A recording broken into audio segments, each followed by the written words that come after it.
Halo semuanya, apa kabar kaum rebahan? Semoga sehat-sehat selalu ya. Yang belum rebahan, ayo rebahan dulu. Kalau udah, mari kita let's go.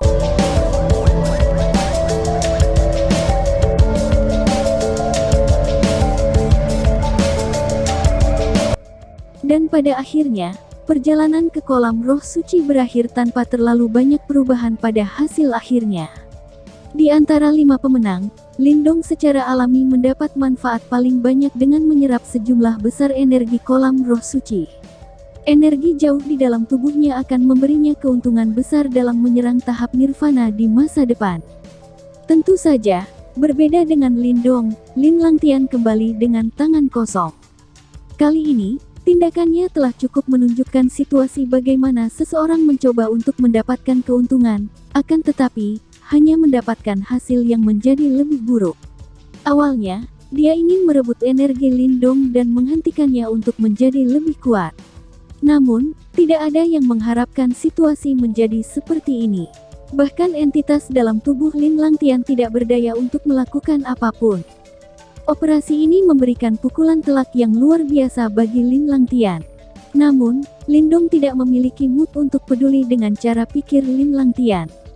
Menurut pendapatnya, tindakan merebut energi Lin Langtian dari Secret Spirit Pool hanyalah pembalasan kecil. Jika bukan karena ketanyaannya mereka masih berada di Kekaisaran Gritian, apa yang dia sita tidak akan hanya energi dari kolam roh suci saja, mungkin bisa lebih dari itu. Oleh karena itu, setelah perjalanan ke kolam roh suci selesai, Lindong mengikuti Lin Fan dan langsung kembali ke tempat tinggal mereka. Meskipun Lin Langtian mengetahui tentang keberadaan Little Marten, Lindong tidak khawatir jika Lin Langtian akan membocorkan informasi ini.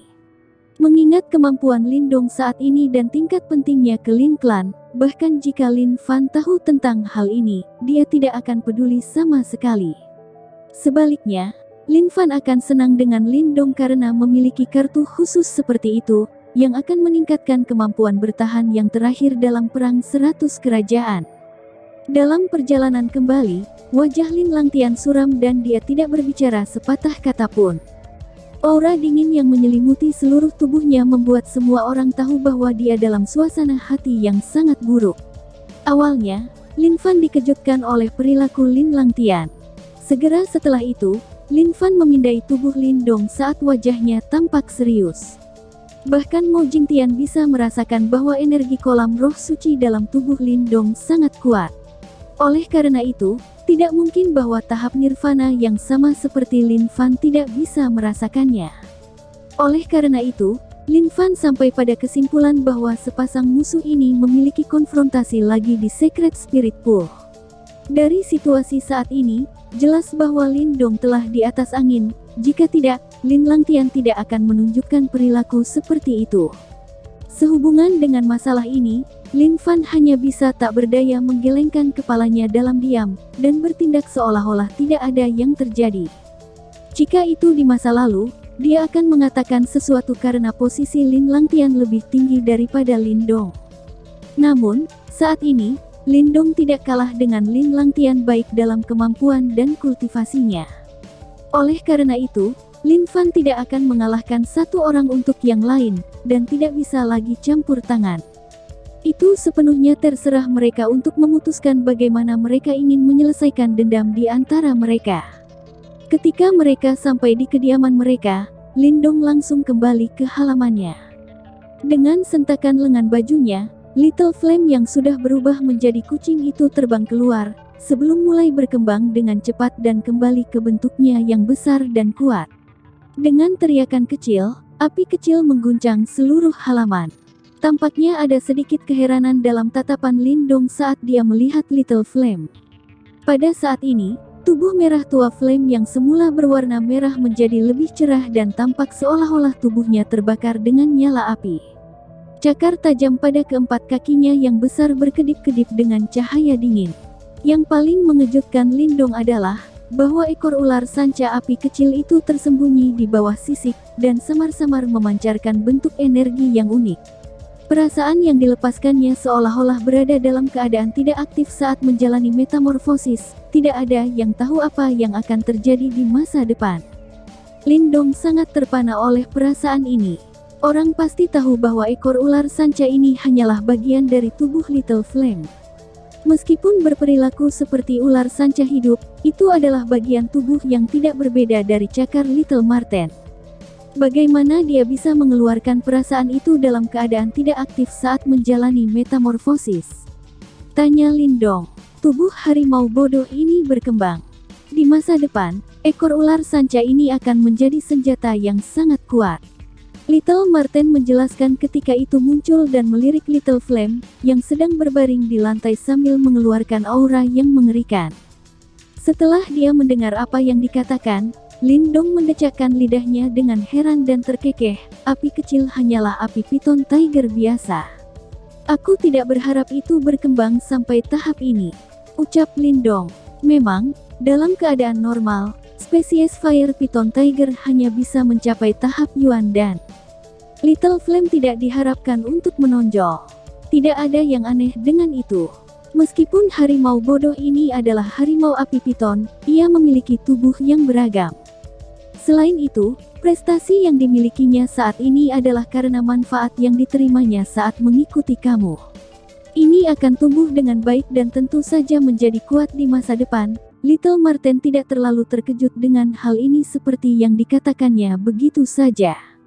Tidak ada kekurangan pada binatang iblis biasa, yang bisa berubah menjadi binatang elit super kuat di dunia binatang iblis.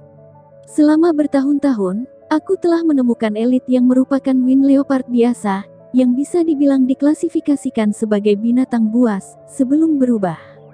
Namun, dengan fisik variatif dan telah melahap banyak demonic beast yang kuat secara kebetulan, ia menyerap esensi mereka dan mengalami transformasi lengkap menjadi penguasa yang mungkin mengguncang kota iblis. Ucap Marten kecil. Setelah mendengar apa yang dikatakan, Lindong tidak bisa membantu tetapi menghapus keringat dingin di dahinya. Dunia yang besar ini memang penuh dengan hal-hal luar biasa. Kisah ini benar-benar menggambarkan bagaimana seekor ikan mengalami metamorfosis yang hebat. Namun, masih belum diketahui bagaimana Little Flame akan berubah di masa depan. Meskipun sangat sulit bagi binatang iblis variatif untuk berevolusi, mereka mungkin ada banyak perubahan di masa depan. Tidak ada yang bisa menentukan seperti apa mereka nantinya. Meskipun aku tidak berharap harimau bodoh ini menjadi tuan seperti wind leopard, seharusnya tidak terlalu buruk. Begitu kita memasuki medan perang kuno, kamu akan memiliki lebih banyak kesempatan untuk mendapatkan darah binatang iblis kuat untuk dia. Marten kecil menyeringai. Lindong mengangguk sambil membelai kepala Little Flame dengan tangannya. Flame kecil telah melewati api dan air bersamanya selama bertahun-tahun, dan dia tidak pernah memperlakukannya sebagai hewan peliharaannya, melainkan sebagai kawan yang sangat diperlukan. Begitu mereka berada di medan perang kuno, dia akan mencoba yang terbaik untuk memikirkan cara untuk meningkatkan kekuatan Little Flame. Bocah, kamu masih punya 10 hari. Setelah 10 hari, kamu harus memasuki medan perang kuno dan berpartisipasi dalam perang 100 kekaisaran. Tidak ada jalan untuk kembali ke jalan ini. Medan perang kuno akan diisi dengan pembantaian di mana yang kuat memangsa yang lemah. Ini akan menjadi kelangsungan hidup pamungkas. Mengingat kemampuan kamu saat ini, kamu mungkin menjadi yang terbaik di antara generasi muda di Kekaisaran Great Yan. Namun, jika aku menempatkan kamu di medan perang kuno, kamu mungkin tidak menjadi luar biasa lagi. Little Marten berkata perlahan, duduk di kepala Little Flame saat menatap Lindong dengan sungguh-sungguh. Lindong mengangguk. Dia telah mendengar kata-kata ini berkali-kali. Karena itu, dia sudah lama menduga kemungkinan perubahan mendadak statusnya dan tidak akan putus asa karenanya. Sebagian besar jenius dari kekaisaran lain lebih kuat darinya, bukan karena mereka dilahirkan dengan hadiah yang superior, tetapi mereka memiliki sumber daya yang unggul. Wilayah Suan Timur luas dan tak terbatas. Kekaisaran di wilayah ini mirip dengan bintang-bintang yang tak terhitung jumlahnya di langit, sedangkan kekaisaran yang besar hanyalah kekaisaran yang tidak terlalu mencolok. Di kekaisaran ini, para praktisi seperti Mo Jingtian, yang baru saja menembus tahap nirvana, dianggap sebagai elit.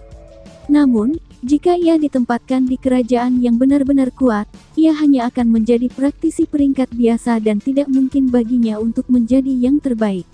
Inilah perbedaannya. Kerajaan-kerajaan yang kuat memiliki sumber daya 1000 kali lipat lebih banyak daripada kekaisaran Gritian, dan karena itu, kejeniusan mereka secara alami lebih kuat.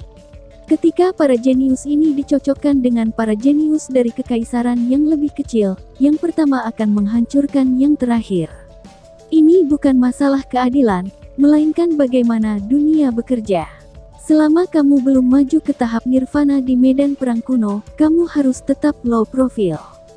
Hanya ketika kamu telah mencapai tahap nirvana, kamu akan memenuhi syarat untuk menempati dan menggunakan sumber daya yang tersedia di tanah besar itu. Jika tidak, kamu akan dihancurkan seperti semut oleh orang lain.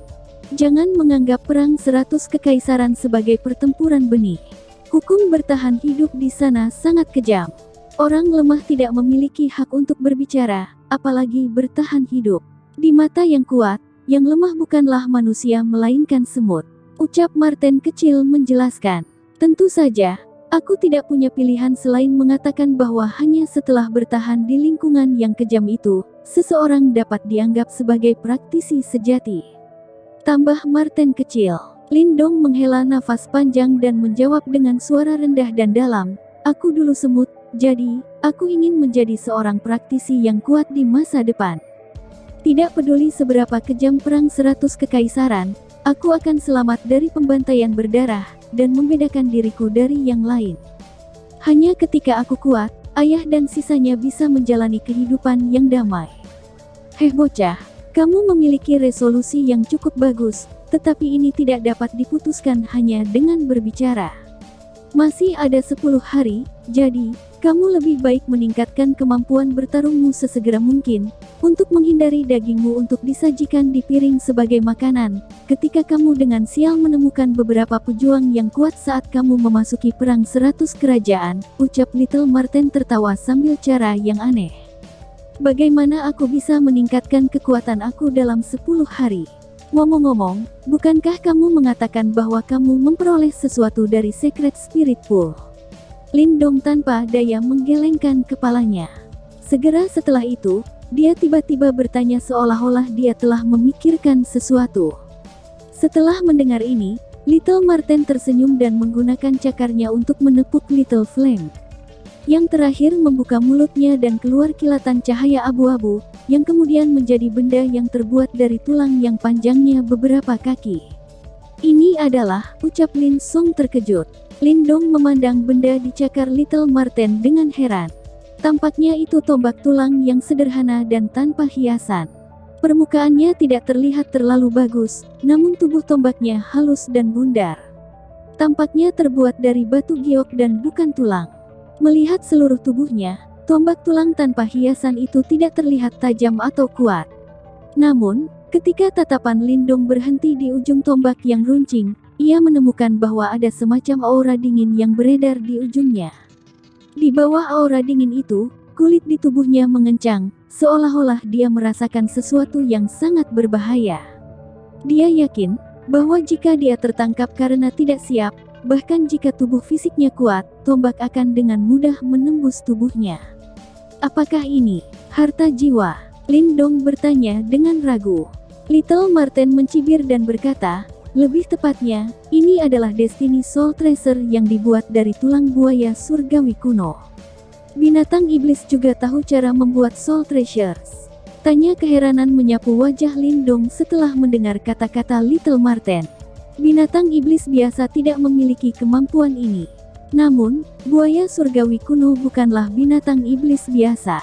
Itu pasti entitas yang sangat kuat ketika masih hidup.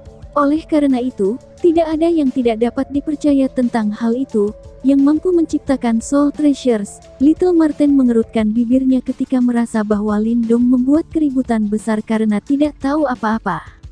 Lindong tidak terlalu peduli dengan penampilan Little Marten.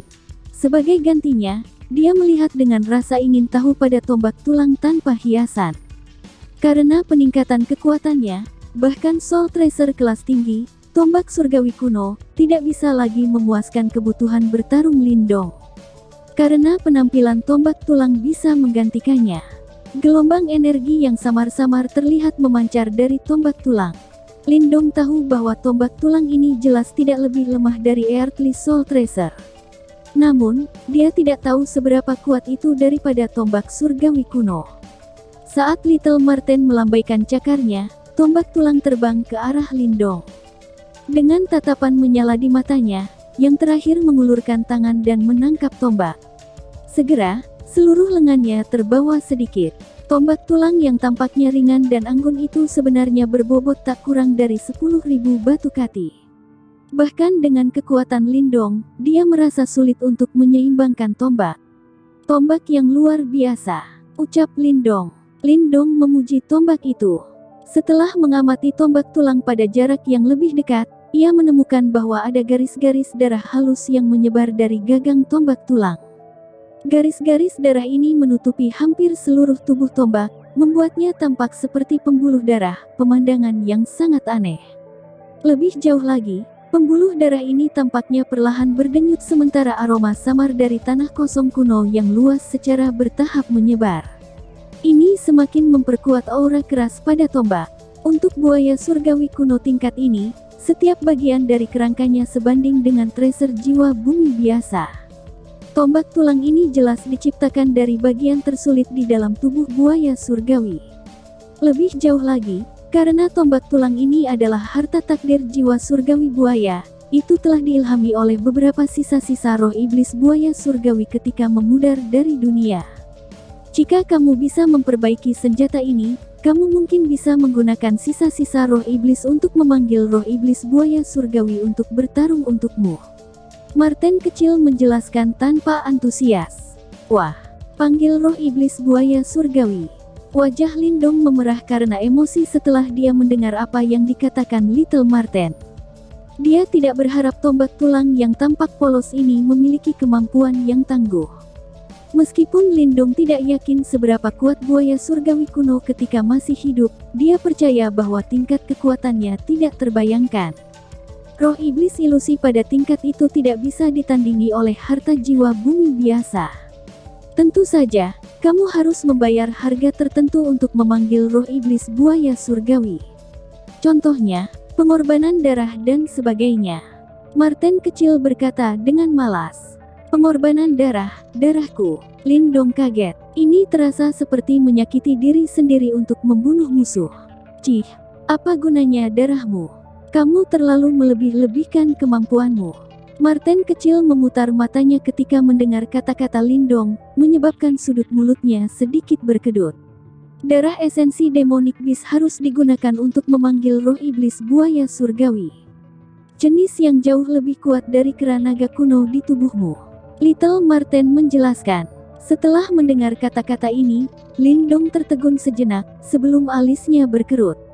Jika binatang buaya iblis kuno lebih kuat dari kera naga kuno, bukankah levelnya dekat dengan tahap nirvana? Di mana dia bisa mendapatkan darah esensi yang begitu berharga?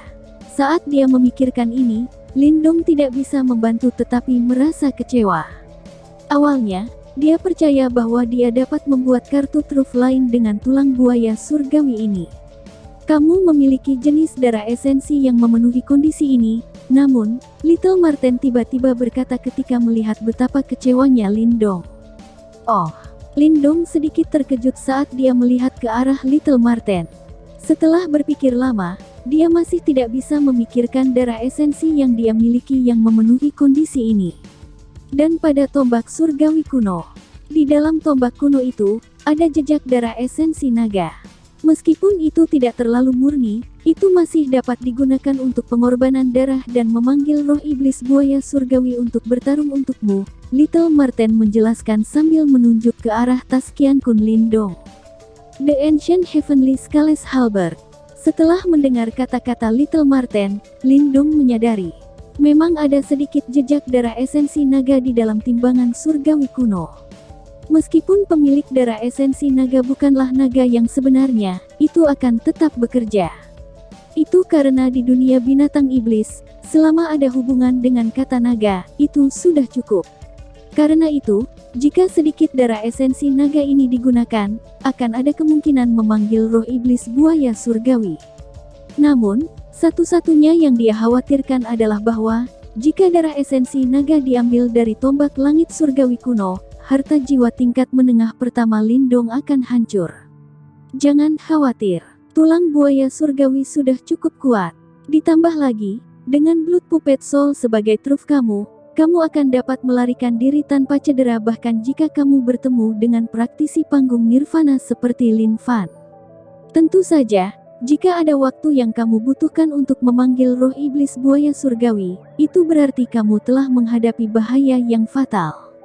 Pada saat itu, sangat berharga untuk menukar tombak surgawi kuno dengan hidup kamu, kata Little Marten dengan jelas. Lindong tertawa getir. Tentu saja, tidak ada yang tidak dapat diterima dalam kehilangan tombak surgawi kuno untuk menyelamatkan hidupnya. Kamu harus bergegas dan memperbaiki tombak tulang buaya surgawi. Adapun nanti kamu dapat memperbaiki tombak tulang sebelum memasuki medan perang kuno, itu akan tergantung pada kemampuan kamu. Karena tombak tulang berisi jejak-jejak roh iblis buaya surgawi, itu tidak akan menjadi tugas yang mudah untuk memperbaikinya. Tentu saja, jika kamu bisa memperbaiki senjata dengan sukses sebelum memasuki medan perang kuno, kamu akan memiliki lebih banyak trik untuk tetap hidup. Little Marten menjelaskan ketika merentangkan tubuhnya. Baik, jawab Lindong. Lindong dengan lembut mengangguk sebagai tatapan serius melintas di matanya. Dia tahu waktu sudah hampir habis. Karena itu, tanpa membuang waktu lagi, dia pergi ke kamarnya dan duduk bersila di tempat tidur. Ketika dia mengambil napas dalam-dalam dari udara dan mengendurkan tangannya, tombak buaya surgawi melayang-layang di depannya. Itu terus-menerus mengeluarkan gelombang aura keras yang tampaknya disertai dengan raungan samar, rendah dan kuno. Lindong menatap Heavenly Crocodile Bone Spear. Setelah beberapa saat, dia perlahan menutup matanya. Dengan pikiran, gelombang energi mental yang kuat mulai membanjir keluar dari istana Niwan Lindong, dan dengan cepat berkumpul di depannya. Dengan suara letupan, bola api energi mental diciptakan. Karena Lindong adalah guru simbol jiwa tingkat tinggi, kemampuannya untuk membuat api energi mental jauh lebih mahir daripada di masa lalu. Pergi. Saat Lindong mengarahkan jarinya ke depan, bola api energi mental segera mendesing di udara dan menelan tombak tulang buaya surgawi. Tiba-tiba, suara mendesis meletus dari tombak tulang ketika banyak garis-garis darah pada tombak tulang mulai berputar dengan kecepatan tinggi. Pada saat ini, seolah-olah tulang buaya surgawi telah hidup kembali. Ledakan. 2R. Gelombang kejut yang kuat meletus dari tombak buaya langit surgawi dan menyapu udara, bahkan menyebabkan api energi mental sedikit tersentak mundur. Dengan sapuan ganas, tombak tulang merobek api energi mental, berubah menjadi kilatan cahaya abu-abu sebelum mencoba melarikan diri. Aku tidak peduli seberapa kuat kamu ketika kamu masih hidup, tapi sekarang, bagaimana kamu bisa menolak ketika bahkan roh iblis tidak ada? Ucap Lindong. Setelah melihat tombak tulang buaya surgawi memasang perlawanan sengit seperti itu, mata Lindong menjadi gelap. Dengan pikirannya, energi mental yang kuat menyelimuti seluruh ruangan, berubah menjadi banyak benang yang melilit erat tombak tulang buaya surgawi. Seolah-olah tombak tulang itu terperangkap dalam pasir isap, dan betapapun kerasnya ia berjuang, ia tidak dapat melarikan diri. Setelah melihat ini, Lindong mengganti segel tangannya lagi. Yang lebih kuat dari sebelumnya api energi mental menelan tombak buaya surgawi sekali lagi. Berderak, menghadapi perlawanan yang sangat kuat oleh api energi mental, Heavenly Crocodile Bone Spear mengeluarkan beberapa suara aneh. Jejak kabut darah merembes keluar dari tubuh tombak dan membeku menjadi buaya surgawi mini. Buaya surgawi berjuang dengan panik dalam api energi mental dan bahkan mencoba menerkam Lindong. Lindong dengan tenang menyaksikan adegan ini. Setelah semua itu, tombak buaya surgawi adalah harta jiwa tingkat tinggi yang memiliki beberapa roh. Selain pengaruh sifat tirani buaya surgawi, tidak akan mudah untuk memperbaikinya. Namun, dia tidak khawatir. Tulang-tulang buaya surgawi memang kuat, Tetapi tanpa bala bantuan dan di hadapan api energi mentalnya, itu akan segera menyerah. Lindong memegang mentalitas ini saat dia perlahan-lahan menutup matanya. Benang energi mental terus mengalir keluar untuk membentuk api energi mental, yang pada gilirannya menelan tombak tulang buaya surgawi. Pemurnian ini akan berlangsung selama 5 hari penuh. Seperti yang Lindong prediksi, di bawah perlawanan konstannya, aura tirani dari Heavenly Crocodile Bone Spear melemah dari hari ke hari. Ketika hari kelima tiba, buaya kecil surgawi telah hancur menjadi kabut berdarah dan kembali ke tombak tulang. Tombak tulang tidak lagi terlalu banyak berjuang. Di bawah perlawanan konstan selama 5 hari terakhir, aura tirani dari Heavenly Crocodile Bone Spear telah sepenuhnya menghilang dan semuanya telah disempurnakan. Saat tulang buaya surgawi mulai tenang, mata Lindong, yang telah tertutup rapat selama 5 hari, dibuka sekali lagi. Dia menggigit ujung lidahnya dan meludahkan darah esensi ke tulang buaya surgawi. Di bawah kalsinasi api energi mental, darah yang membentuk banyak tanda darah di sepanjang tombak tulang. Saat tanda darah terbentuk, mereka perlahan bergoyang dan menyatu dengan kecepatan yang lambat. Samar-samar, mereka tampak membentuk merek yang terbuat dari darah segar. Ketika merek darah muncul, Lindong bisa merasakan bahwa dia sekarang memiliki kontrol total atas tombak tulang buaya surgawi. Lalu, bersambung. Sekian dan terima kasih banyak.